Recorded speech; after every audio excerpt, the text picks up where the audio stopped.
So this section is a culmination of some of the different elements from this chapter, and we're going to work through the example that's on page 205. And what we have is a circular pendulum. And this was an experiment that was used to determine the value of little g based on the different quantities you can measure for this pendulum. So we're going to go ahead and find an equation for little g in terms of the length of this wire here and the time it takes for a complete revolution and the angle that this wire is making with the vertical axis. So you can take a look at the problem and how it's set up on page 205. I've already set up the first stage of the problem here. I've got my sketch.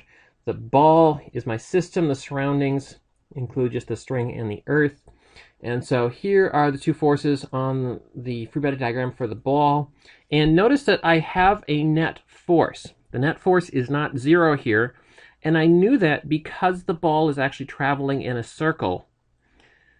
We know way back in chapter 1 that if an object's moving in a circle, that the net interaction can't be zero, that the object is experiencing some net interaction, which of course means that the net force is not zero. So I'm writing down these variables here and treating them as known quantities. True, we don't have a value for them, but we're assuming that were we to do this in real life, we would actually have measurements for all of these quantities, and then g is considered our unknown. That's the thing that we're solving for. So here I have my strategy all figured out, and so what we're going to do is find the velocity from the period and circumference of the circular path, then make use of gamma m v squared over r to find out what the net force needs to be. Since this thing is moving in a circle in the horizontal plane right here, that net force has to be towards the center of the circle. And we're setting things up so that our x-axis is to the right, our y-axis is straight up, and then our z-axis is straight out at this particular moment. So we're just kind of taking a snapshot of the problem when the momentum is in the z direction and these two other axes are lined up perfectly. So once I've figured out what the net force needs to be, I'm going to set up all my variables in terms of my vectors in terms of these quantities over here, and then finally solve for g in terms of L, theta, and t. So let's go ahead and dive right in. So the first thing is, if this thing is moving in a circle of radius r, the distance that it travels going all the way around is just 2 pi r. Now from the side view, here's my string, here's the vertical axis, this distance right here is my r, so we've got L here, theta there. I can see just based on trigonometry that r is equal to L sine of theta. So the speed of this thing going around is just the distance traveled, 2 pi r, divided by the time taken, t. So if we go ahead and plug that into our equation for gamma m v squared over r, I know that this force is in the x direction just because that's how I've set the problem up. That's how I've chosen my coordinates. So I know that the net force has to be gamma m v squared over r, comma 0, comma 0, all x component. And I've already made the assumption that v is much, much less than c, so that gamma is going to be approximately 1, and I can use p is approximately mv. So f net is approximately mv squared over r. Now if I go ahead and actually plug in this value for v, this value for r, what I get is, in the numerator, I'm going to get m, 2 squared is 4, pi squared, and then the r gives me L squared sine squared theta all over t squared, and then from this r I'm going to get an L sine theta. So this L cancels one of these. This sine cancels that one. So this gives me, let me just rearrange the numbers a little bit, 4 pi squared ml sine theta all over t squared.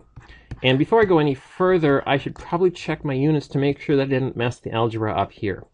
So this should be a force. Right here, I have units of mass, which will be kilograms, lengths, which is in meters, time squared, which will be seconds squared. A kilogram meter per second squared is a Newton. So my units are checked out and working so far. Now my next step is to write down the two forces on my free body diagram. F gravity is really easy. By now we can just kind of whip that right down on the page. mg 0, -1, 0. And then the tension force, that was a little bit more challenging. We write that in terms of the tension times the direction cosines. So let me just sketch my coordinates over here. Here's the x-axis. Here's the y-axis. Here is my tension vector. So theta x is this right here. This is theta y. And just looking at the triangles, I can see that this is theta, which makes this 90 minus theta. So theta x, we get cosine 90 minus theta. For theta y, we get cosine of theta. And then the angle with respect to the z-axis is 90. Cosine of 90 is 0.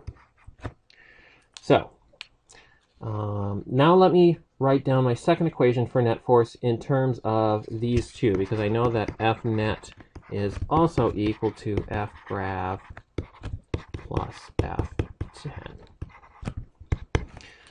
So combining those two equations, I'm going to get F10. Now, I know that the cosine of 90 minus theta is sine theta, so I'm just going to write that down because that'll make the algebra a little bit easier later on.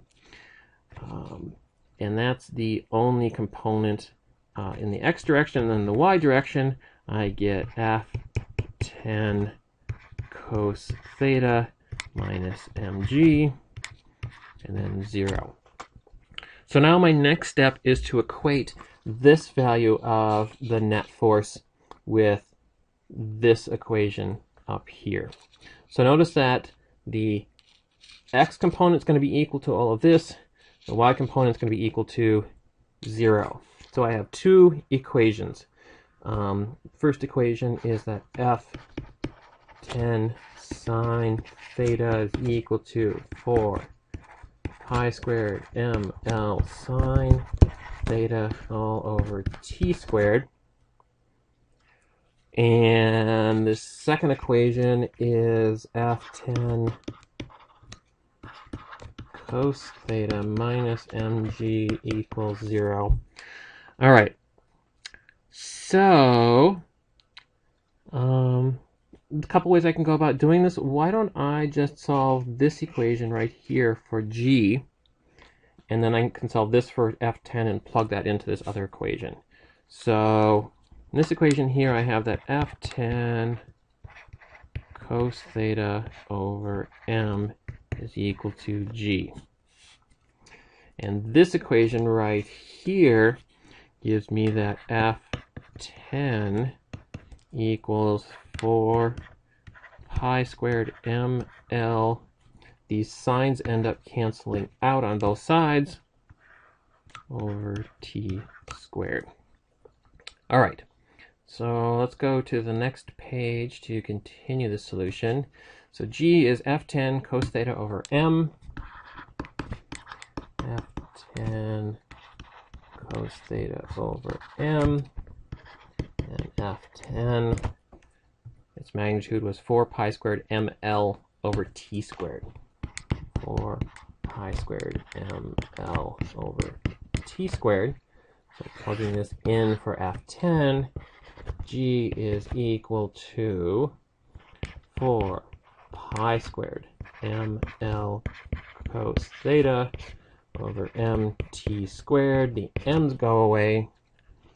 And this just comes down to g equals 4 pi squared L cos theta over t squared. Okay, so notice it doesn't depend on the mass at all. It just depends on those three quantities that I listed at the beginning, L, T, and theta. So if you go ahead and compare this to the answer in the book, you can see that you get something very similar. In their answer, they didn't actually plug in yet that V is equal to 2 pi r over t, or that r is equal to L sine theta. So when you plug those in, you do end up getting an equation that looks like this.